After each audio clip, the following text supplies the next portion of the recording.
Okay okay please गलत record मत होना। ओके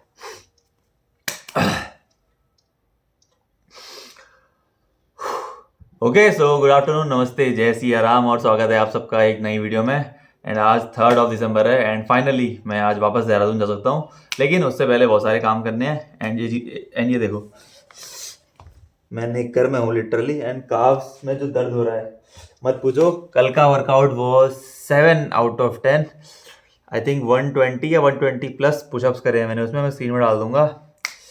काम करते हैं। ओके तो आज हम लोग गोंद के लड्डू बना रहे हैं। गोंद के लड्डू बोलो या नट्स के लड्डू बोलो, एक ही बात है। ये मखाने हैं, ये सूखे वाले खजूरे हैं, एंड यहाँ पे बहुत सारा पेस्ट पड़ा है, जैसे काजू का, बादाम का, मखाने का एंड मिक्स्ड सीड्स का। मिक्स्ड सीड्स बोले तो कुकुम्बर यानी ककड़ी के बीज, पंपकिन सीड बोले तो कद्दू के बीज, और फ्लैग सीड्स जिसे हिंदी में क्या बोलते हैं भूल गया मैं। मेकिंग देखो आप लोग। यदि आपको रात की रेसिपी सीखना है तो मुझे कमेंट बॉक्स में लिख के जरूर बताएं। सब्जी के मौसम में यदि आप चाय पीते हैं तो उसकी जगह पे कौन की रात पिएंगे, उसका बहुत फायदा मिलेगा। अभी इसको हम 1 घंटे के लिए ढक्कन लगा के रख देंगे। घंटे भर में गोंद हमारा अच्छे से भीग जाएगा।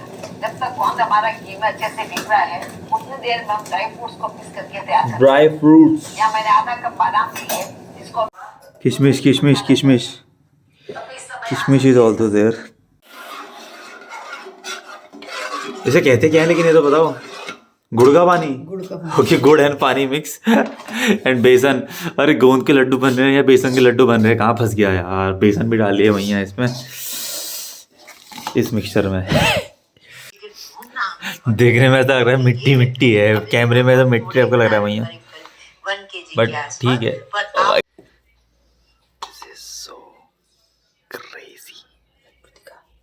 लड्डू भैया, ये रहे लड्डू।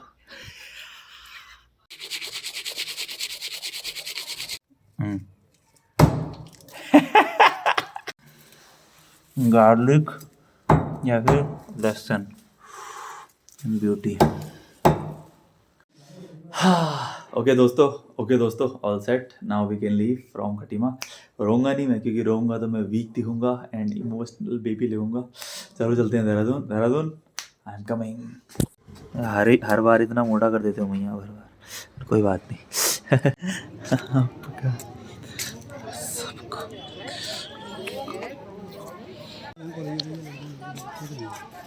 मैं कह रहा हूँ फुल मून डे तो नहीं आज, कहीं full moon day. Never seen these quarters. और खाना kitchen.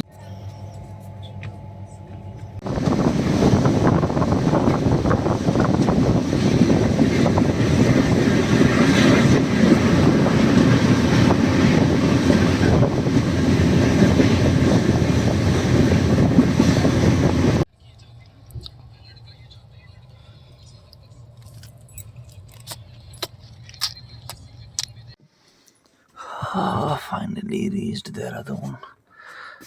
Good morning, everyone.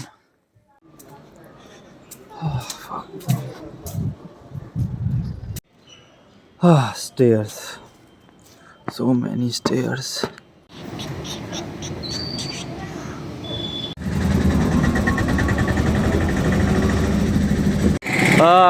Location entrance. चलते चलते थक गया यार। और आज सूरज जो है, सूरज भी चांद लग रहा है, वो रहा। इंटू 10। अरे भाई इतना ठंडा हो रहा है। सूरज सूर्यदेव आज चांद लग रहे हैं। Good to be back.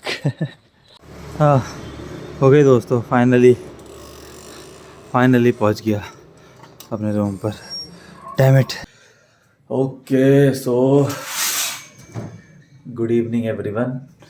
पता नहीं मैं दिखाई भी दे रहा हूँ कि नहीं, बट अब भी सो के उठा हूँ। दरवाज़ा खोलते हैं पहले, 1 मिनट। ओके तो अभी आई थिंक 3:30 या ऐसा कुछ बज रहा है, एंड मैं पहुँच के सो गया था, क्योंकि रात को सोया नहीं था अच्छे से। आई थिंक 2 बजे या 3 बजे के आसपास सोया, फिर सुबह 7 बजे उठ गया था। एंड अभी गाड़ियों का हल्ला आपको सुनाई दे रहा होगा वापस से, उसके लिए क्षमा करना मुझे। एंड फ्रेश होते हैं, थोड़ा कमरा साफ़ करते हैं, एंड प्लान ये है कि मुझे कल कॉलेज नहीं जाना, मैं मंगलवार से जाऊंगा, परसों से जाऊंगा कॉलेज। तो अगर ये वीडियो लंबी नहीं होगी तो मैं वहाँ की फुटेज भी रिकॉर्ड कर लूँगा, इस वीडियो को छोटा रखने की कोशिश करूँगा। एंड चलो काम करते हैं एंड बताता हूँ क्या करना है करके, लेट्स गो।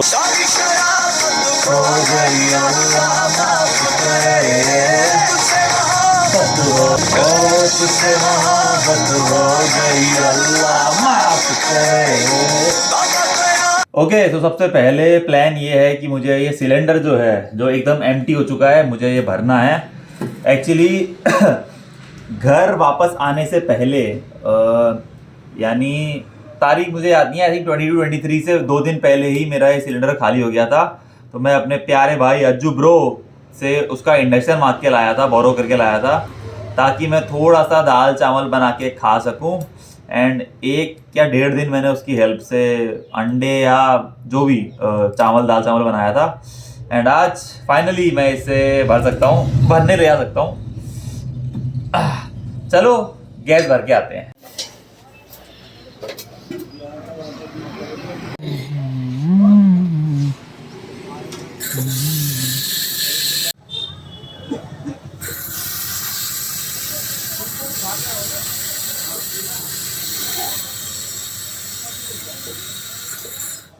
ओके दोस्तों, 4 किलो गैस भरवा के आ चुका हूँ मैं इसमें, पेट्रोमैक्स में, प्यारे छोटे सिलेंडर में। एंड फन फैक्ट ये है कि मैं 3 साल से अपने लिए खाना पका रहा हूँ देहरादून क्लेमेंट टाउन में। एंड 3 साल से आज भी गैस का रेट पर केजी 100 रुपीज़ ही है। I don't know why. तो ना ही गैस का रेट ऊपर गया है, महंगा हुआ है, और ना ही कम हुआ है। तो government is doing something about it, I think, जो अच्छी बात है।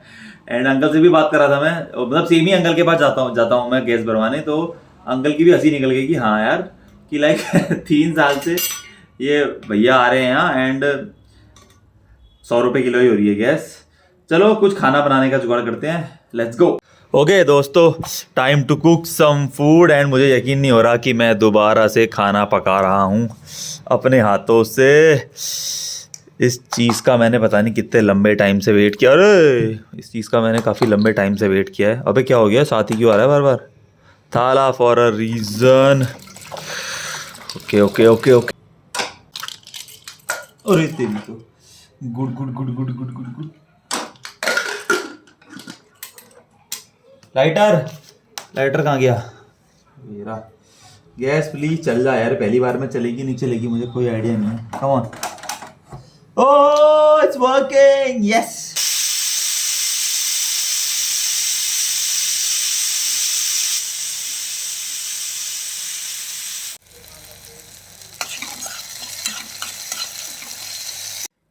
ओके दोस्तों, food is ready and obviously चावल है ये। I think around 600 grams of chawal होगा। एंड हमारे पास है beautiful dal, chana dal with lots of dhaniya. And इसमें बहुत सारा घी है, मैं इसे डाल के खाता हूँ। एंड बात करते हैं, आई थिंक ये कमेंट आया है बहुत इंपॉर्टेंट आई गेस, तो कमेंट से रिलेटेड बात करते हैं, कमेंट का रिप्लाई करते हैं इसे फिनिश करने के बाद। Let's go. Okay so good morning everyone. अभी सुबह के 1:48 हो रहे हैं एंड अगला दिन लग चुका है। एंड खाना खाए हुए मुझे ऑलमोस्ट 1.5 घंटे से ऊपर हो चुका है। मैं पूरा खा भी नहीं पाया हूँ दाल चावल, बट कोई बात नहीं। मैं कमेंट के बारे में बात करने वाला था। तो लास्ट टू लास्ट वाली वीडियो में 300 रुपये का हेयर कट वाली वीडियो पे कमेंट आया है of @darknight7439 I am sorry. तो सबसे पहले तो thank you so much dark night sir ma'am, जिसने भी कमेंट किया है। Thank you so much for commenting. बहुत कम लोग कमेंट करते हैं, मैं हर वीडियो में कहता हूँ प्लीज एंड के बाद कमेंट कर दिया करो कुछ भी, हार्ट या थम्स अप, बट कोई बात नहीं। तो कमेंट आया है फ्रॉम हिम, तो उसने लिखा है sir big fan, same to you, I am also very big fan of you कि आपने कमेंट किया। एंड उसके बाद नेक्स्ट कमेंट आया है कि सर आपका जिम एक्सरसाइज शेड्यूल क्या है? तो देखो इस वक्त राइट नाउ करेंटली मैं जिम नहीं जा रहा हूँ किसी रीज़न की वजह से, और जिम छोड़े हुए काफ़ी लंबा टाइम हो गया है। बट मैं आप सब लोगों की हेल्प कर सकता हूँ, जितने भी लोग वीडियो देख रहे हैं, जितने लोग जिम जाते हैं या ट्रेन कर रहे हैं इस वक्त, उन सब लोगों की हेल्प हो सकती है इस क्वेश्चन की वजह से। तो जिम एक्सरसाइज शेड्यूल से पहले मैं अपना वर्कआउट शेड्यूल बता देता हूँ जो मैं फॉलो करता था जब मैं जिम जाता था, ठीक है? तो मंडे वॉज तो ये शेड्यूल मेरा नहीं है, ये यथार्थ चौधरी भैया का है, जो फेमस हैं I am not so fit नाम से या फिर नॉट सो फिट नाम से यूट्यूब इंस्टाग्राम पे। तो उनका वर्कआउट स्प्लिट है एक, अब वो फॉलो करते हैं कि नहीं करते इस वक्त मुझे ये नहीं पता। तो मैंने इसको, उन्होंने नामकरण नहीं किया था इसका, तो मैंने इस स्प्लिट का नामकरण किया था NSF करके, नॉट सो फिट स्प्लिट करके। तो ये कैसे काम करता था बताता हूँ, ठीक है। तो पहला हफ्ता स्टार्ट होता है बैक से, ठीक है, बैक डोमिनेटेड। तो मंडे को हम करेंगे बैक, ट्यूसडे को शोल्डर्स एंड ट्रैप्स, वेडनेसडे को आर्म्स, एंड थर्सडे को लेग्स, थर्सडे के बाद फ्राइडे को चेस्ट, एंड देन सैटरडे को अगेन बैक आ जाएगा, एंड ये रिपीट होते रहेगी साइकिल, ठीक है। तो देखो 7वां दिन संडे होता है, अगर आपके जिम में 7वां दिन ऑफ नहीं होता, जिम बंद नहीं होता, तो आप 7वें दिन शोल्डर्स एंड ट्रैप्स करोगे, वरना इस दिन ऑफ लेके आप मंडे को दोबारा से शोल्डर्स एंड ट्रैप्स स्टार्ट कर सकते हो। एंड सेकेंड हफ्ता चार्ट कैसे चालू होगा, shoulders and traps, arms, legs, chest, back, and then again shoulders and traps. ऐसे करते करते 5 हफ्ते बनते हैं, एंड 5वें हफ्ते के बाद दोबारा फर्स्ट हफ्ता रिपीट होता है, ठीक है। बैक फर्स्ट हफ्ते में इसलिए क्योंकि ज्यादातर लोगों का, जितने भी लोग जिम जाते हैं, बिगिनर होते हैं या वटेवर जो भी मानो, बहुत लोगों का माइंड मसल कनेक्शन जो है बहुत वीक होता है, ठीक है, बैक का, इसीलिए मैंने पहले हफ्ते में बैक को रखा है। तो जिम एक्सरसाइज शेड्यूल की बात करें तो ये सवाल बहुत बड़ा है, इसका जवाब एक वीडियो में तो मैं नहीं दे सकता, मैं हर एक वीडियो में बात कर लूंगा इसकी। तो एक्सरसाइज शेड्यूल की बात करें तो बैक से स्टार्ट करते हैं, अगर बैक का जिक्र कर दिया है तो बाकी अगली अगली वीडियोस आती रहेंगी तो मैं बताता रहूंगा, ठीक है, बाकी सारे के बारे में भी। इस वीडियो पे बैक के बारे में बात कर लेते हैं, ठीक है। देखो बैक जो है, आई थिंक ग्रुप ऑफ 20 या टोटल नंबर ऑफ 40 होती हैं आई गेस मसल्स बैक में, जो बहुत सारे नाम से फेमस है, एंड मैं सबका नाम नहीं जानता, क्यों, तो कोई बात नहीं। तो जो मेरी फेवरेट एक्सरसाइजेस थी बैक की वो मैं आपको बता देता हूँ। तो मेरी फेवरेट, जो पर्सनल मेरी फेवरेट एक्सरसाइज है, वो ऑल टाइम फेवरेट एक्सरसाइज है, वो है पुलअप्स, ठीक है। अगर आप वेटेड पुलअप्स नहीं कर सकते, फर्क नहीं पड़ता, जो लोग पुलअप्स अगर 1 2 3 4 5 भी कर पा रहे हैं, उनके लिए सैल्यूट है, एटलीस्ट वो ट्राई तो कर रहे हैं एंड परफॉर्म तो कर रहे हैं जब भी बैक डे आ रहा है, क्योंकि वो एक्सरसाइज जो है ना, एक तरीके से जो वी टेपर है, या जो विड्थ है, विड्थ जो ज्यादा विंग्स टाइप का दिखना, या वी टेपर लुक या एक्स फ्रेम लुक जो आना चाहिए बैक में, वो उसी की हेल्प से आता है, जिसे हम आई थिंक हॉरिजॉन्टल वर्टिकल पुल वाली कैटेगरी में आती है वो। तो शेड्यूल की बात करें तो देखो, मैं पुलअप्स करता था जब जिम जा रहा था, pullups I used to do lat pull down, machine lat pull down, और एंड उस पे कंट्रोल, उसका जो नेगेटिव वाला पार्ट कंट्रोल करना है वो बहुत इंपॉर्टेंट है। तो lat pull down, machine lat pull down, बहुत सिंपल सी मशीन होती है, ज़्यादा उसमें बस मोमेंटम यूज नहीं करना चाहिए आपको, सिंपल एज दैट।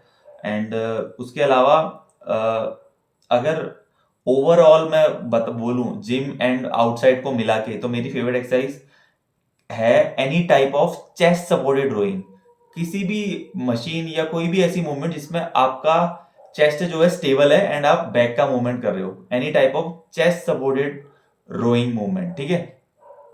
तो वो मेरी फेवरेट है एक्चुअली। एंड अगर जिम को हटा दें या जिम वाला फैक्टर हटा दें, तो मेरी फेवरेट एक्सरसाइज पुलअप्स है, ठीक है। In terms of body weight exercise, calisthenics बोल लो, तो जहां मैं जाता था सोल्जर फिटनेस क्लब, वहां seated chest supported rowing machine थी, ठीक है। तो वो भी मेरी फेवरेट एक्सरसाइज थी, वो करता था। इन तीनों के अलावा मैं एक्सरसाइज करता था जो उसे कहते हैं रोप लेग पुलओवर्स। बहुत सिंपल एक्सरसाइज है, आपको बेसिकली रोप को पकड़ के हल्का सा 2 स्टेप पीछे आके बेसिकली अपने एल्बोज की हेल्प से उसको रिलीज करना होता है बिना इसको ग्रिप छोड़े, एंड देन वापस कॉन्टैक्ट करना होता है। इतनी डिफिकल्ट एक्सरसाइज नहीं है, बट आप अगर ट्यूटोरियल देखोगे इंटरनेट पे तो आपको पता चल जाएगा। बेसिकली लैट पुलओवर्स या रोप पुलओवर्स कहते हैं उसे। बेसिकली उस एक्सरसाइज का नाम लैट पुलओवर्स है, वो आप स्ट्रेट बार से भी कर सकते हो, रोप से भी करते हो। मैं रोप प्रेफर करता हूँ इन टर्म्स ऑफ बैक को ट्रेन करने के लिए। अब देखो, मेरे को नफरत नहीं है डेडलिफ्ट से, बस बहुत लोग बोलेंगे कि डेडलिफ्ट अच्छी एक्सरसाइज है। मैं ये नहीं कह रहा हूँ कि बुरी एक्सरसाइज है, बट मैं प्रेफर नहीं करता, मेरे लोअर बैक में इंजरी हो चुकी है, हो सकता है बहुत लोगों की मोबिलिटी या स्ट्रेंथ उनको अलाउ ना करे डेडलिफ्ट परफॉर्म करने के लिए, या लोअर बैक इतनी स्ट्रेंथेंड नहीं होगी उनकी कि वो ना ज़्यादा हैवी वेट कर पाए उसमें। एक्सरसाइज बुरी नहीं है, बट मैं प्रेफर नहीं करता डेडलिफ्ट। उसके अलावा मैं क्या प्रेफर नहीं करता, अच्छी एक्सरसाइज है, मैं फिर कह रहा हूँ डेडलिफ्ट अच्छी एक्सरसाइज है, एंड बारबेल रोइंग मुझे वो नहीं पसंद, क्योंकि मुझे ऐसा लगता है कि इन दोनों में, या स्पेशली बारबेल रोइंग में, चाहे वो आप स्मिथ मशीन में करो या किसी भी किसी चीज़ में करो, उसमें आपका लोअर बैक जो है का इन्वॉल्वमेंट जो है वो हो जाता है, इसलिए मैं वो प्रेफर नहीं करता। Barbell rowing, dumbbell rowing, Smith machine rowing, ये सब मुझे पसंद नहीं है, एंड डेडलिफ्ट भी पसंद नहीं है। I am so sorry, but अच्छी एक्सरसाइज है। मैं परफॉर्म नहीं करता, मैं पर्सनली परफॉर्म नहीं करता, प्रेफर नहीं करता किसी को करने के लिए। तो या दैट्स इट। अब देखो अल्टरनेट भी है मेरे पास। देखो अगर मान लो मैं किसी दिन मेरा मूड नहीं कर रहा है लेग पुल डाउन करने का, तो मैं उस दिन बेंच लगा के बैठ के single arm lat pull down भी परफॉर्म करता हूँ, लेग पुल डाउन के अल्टरनेट पे, ठीक है। एंड इसके अलावा जो चेस्ट सपोर्टेड रोइंग है, मान लो मेरा चेस्ट सपोर्टेड रोइंग करने का मन नहीं कर रहा है मशीन में, तो मैं जो बोथ हैंड करता हूँ, मैं बोथ हैंड प्रेफर करता हूँ, न्यूट्रल ग्रिप या वाइड जो करना चाहो, मैं न्यूट्रल प्रेफर करता हूँ। बट अगर मैं मान लो वो मेरा करने का मन नहीं कर रहा है, तो मैं उसकी जगह पे सिंगल आर्म बेंच में बैठ के, या जो स्टूल होता है उसमें बैठ के single arm rowing, single arm chest supported rowing बोल सकते हो, या single arm rowing, cable rowing बोल सकते हो। जैसे cable single arm lat pull down, उसी तरीके से 90 डिग्री पे या उसके नीचे से सिंगल आर्म केबल रोइंग करता था या करता हूँ कभी कभी। बट जो एक्सरसाइज स्किप नहीं करनी है मेरे हिसाब से, वो है पुलअप्स। भले एक भी नहीं लग रहा है या 4-5 ही लग रहे हैं, परफॉर्म करो पुलअप्स, क्योंकि वो बहुत इंपॉर्टेंट एक्सरसाइज हैं कुछ ऐसी मसल्स के लिए जो बहुत बेनिफिट करेंगी आपको भविष्य में या लॉन्गजेविटी के लिए मेरे हिसाब से। तो वो, एंड उसके अलावा लेग पुल ओवर, उसका कोई वो आइसोलेशन मूवमेंट जो है, लेग पुल ओवर रोप से करो, स्ट्रेट बार से करो, फर्क नहीं पड़ता, बट ये मूवमेंट करनी चाहिए। इन मूवमेंट को मास्टर करना आना चाहिए। And mind muscle connection starting में नहीं बनता लेग पुल ओवर में, बट एक टाइम के बाद बन जाता है। I think after 2 to 3 months बन जाता है। एंड यस, ये था अबाउट बैक का वर्कआउट। अब देखो ये वीडियो बहुत लंबी हो जाएगी, आई थिंक वीडियो को खत्म करना पड़ेगा आई थिंक। तो बाकी सारी जो मसल्स के बारे में, जो बाकी सारी मसल्स का जो एक्सरसाइज शेड्यूल है, वो मैं आने वाली वीडियोस में एक एक करके शेयर करते रहूंगा, नो टेंशन। बट बैक के लिए इतना ही था। आप चाहो तो और भी बहुत सारी चीज़ें ट्राई कर सकते हो, जैसे chest supported T bar rowing करके एक मशीन आती है, वो भी बहुत अच्छी है फॉर चेस्ट सपोर्टेड रोइंग के लिए। या फिर जैसे जो मैं करता था सीटेड चेस्ट सपोर्टेड रोइंग, वो भी अच्छी है प्लेट्स वाली, दोनों की दोनों प्लेट लोडेड ही होती हैं, विदाउट केबल वाली, विदाउट वायर वाली। तो आप ट्राई कर सकते हो वो मेरे हिसाब से। But all around the world मेरे हिसाब से, अगर जिम नहीं है आपके पास, आप जिम अफोर्ड नहीं कर सकते या जिम नहीं जाना चाहते, तो मेरी फेवरेट एक्सरसाइज या फेवरेट एक्सरसाइज शेड्यूल जो है, वो उसमें हमेशा पुलअप्स इंक्लूडेड रहेंगे।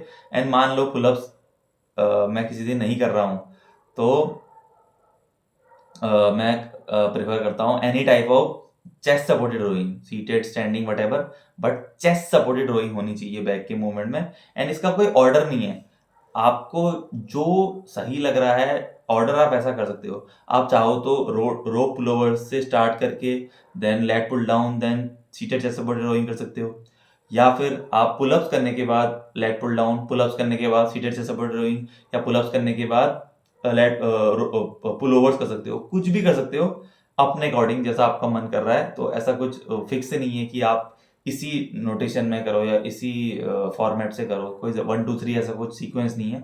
आप कोई भी मेरी वीडियो देखोगे उसमें दिख जाएगा आपको मैं कैसे कैसे करता था करके।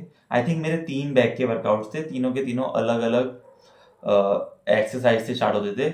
एंड एक बात में जो मैंने नहीं बोली वो ये है कि पुलअप्स, अगर आप पुलअप्स 10 या 10 से ऊपर कर पा रहे हो, तो प्लीज कोशिश करो कि आप धीरे धीरे वेटेड पुलअप्स करना चालू करो। अगर आपके जिम में वो चेन या जो बेल्ट होती है पुलअप्स के करने के लिए, अगर वो अवेलेबल है, तो उसमें स्टार्ट करो 2.5 किलो का ऐड करना। देन 2.5 किलो से जिस दिन आप 10 रेप्स कर लोगे, देन उसके अगले दिन आप 5 किलो, 7.5, 10 ऐसे करते करते प्रोग्रेसिव ओवरलोड कर सकते हो पुलअप्स के लिए। एंड या दैट्स इट। तो weighted pullups was the exercise actually. Pullups तो मैंने ऐसे बोल दिया आप लोगों से। तो वेटेड पुलअप्स एक बहुत अच्छी एक्सरसाइज है for growing that back I guess. बाकी बातें अगली वीडियो में करेंगे। आज की वीडियो के लिए इतना ही। आई होप आप सभी लोगों को ये वीडियो पसंद आई होगी। अगर पसंद आई तो लाइक करना, कमेंट करना वीडियो कैसी लगी या जो मैंने ज्ञान दिया है वो कैसा लगा, तो प्लीज़ कमेंट करना। एंड अगर आप लोग भी डेडलिफ्ट परफॉर्म करते हो या नहीं करते हो तो मुझे कमेंट्स में ज़रूर बताना। या आप बारबेल रोइंग या आप बारबेल रोइंग करते हो या नहीं करते हो तो मुझे ज़रूर बताना। एंड अगर कुछ समझ नहीं आता है तो एक हार्ट या एक थम्स अप कमेंट कर देना। एंड अगर आप इस चैनल पे नए हो तो प्लीज़ सब्सक्राइब करना।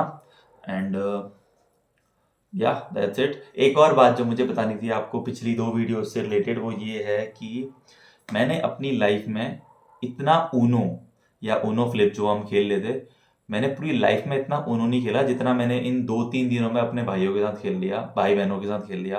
कनक, गोलू, पहाड़ वाला गोलू, प्यारा जन्नू एंड मैं, दैट्स इट। एंड एक और बात, अभी ये नया साल आ गया है तो कुछ तो बात करूँ मैं 2025 से रिलेटेड। तो 2025 मेरा उतना अच्छा नहीं गया है, मेरी फैमिली के लिए उतना अच्छा नहीं गया है। एंड सिर्फ मेरे लिए नहीं, आई थिंक बहुत सारे इंडियंस के लिए भी अच्छा नहीं गया है। फॉर एग्जांपल बहुत सारी चीज़ें हुई, जैसे बहुत सारे शहरों में बाढ़ आई, वो जो एरोप्लेन वाला हादसा हुआ that was very bad. And उसके अलावा जो मर्डर्स या जो केसेस हुए फैमिली में, लव मैरिज, अरेंज मैरिज या जो भी बुरी चीज़ें हुई, that was very bad, very sad for everyone. And it's very difficult जब कोई आप अपना किसी फैमिली मेम्बर को अपने को खोते हो, तो वो चीज़ बहुत बुरी है। एंड 2025 आ गया है, और सॉरी 2026 आ गया है एंड मुझे नहीं पता दुनिया कब ख़त्म होने वाली है, बट एग्जैक्ट डेट नहीं पता। 2026 में तो ख़त्म है बोल दिया भाईजान ने एक, लेकिन किस तारीख पे ख़त्म होने वाली है नहीं पता। बट अभी मौका मिला है तो मैं बोलना चाहूँगा, मैया पिताश्री, अगर आप दोनों वीडियो देख रहे हो, मैं आप दोनों से बहुत प्यार करता हूँ, आई लव यू। एंड मैया का प्यार तो मुझे समझ ही नहीं आता, वो अनकंडीशनल लव, वो सेल्फलेस लव, सेल्फलेसनेस लव कहते हैं, क्या कहते हैं, वो जो मैया का लव है, वो टिल दिस डेट आज तक मुझे समझ नहीं आया कि वो मैया इतना मुझे क्यों प्यार करती है। मैं इतना डिजर्व करता भी हूँ या नहीं मैया की तरफ से, समझ नहीं आता। बट हाँ, ये दिल में बात थी जो कहनी थी वो मैंने कह दी। पता नहीं मैया तो शायद ये वीडियो देख भी रही होगी। पिताश्री का आई डोंट नो, पिताश्री आई थिंक बहुत ज़्यादा बिजी रहते हैं तो वो नहीं देखेंगे, बट पिताश्री से भी उतना ही प्यार है। भगवान से ऊपर अगर कोई है तो मेरे मैया पिताश्री हैं वो। एंड जितने भी लोग ये वीडियो देख रहे हैं उन सबसे ये कहना चाहूँगा, प्लीज़ अपनी फैमिली के साथ टाइम स्पेंड करो ज़्यादा से ज़्यादा। एंड ज़्यादा से ज़्यादा अपनी हेल्थ का ख्याल रखो, क्योंकि जितना हेल्थ का ख्याल रखोगे उतना लंबा आप जियोगे, जितना लंबा जियोगे उतना अपनी फैमिली के साथ टाइम स्पेंड कर पाओगे एंड उनका ख्याल रख पाओगे आई गेस समहाउ, किसी ना किसी वे में। तो वो बहुत ज़रूरी है, तो ये बोलना था। एंड और भी कुछ बातें होंगी शायद जो मैं भूल गया हूँ, बट कोई बात नहीं, अगली वीडियो में कवर कर लेंगे उसे। एंड या दैट्स इट, मैं देहरादून आ चुका हूँ, मुझे परसों से कॉलेज जाना है। Thank you so much for listening everyone. मिलते हैं बहुत जल्द एक नई वीडियो के साथ। हाँ, आज के लिए बस इतना ही। बोलो जय सिया राम।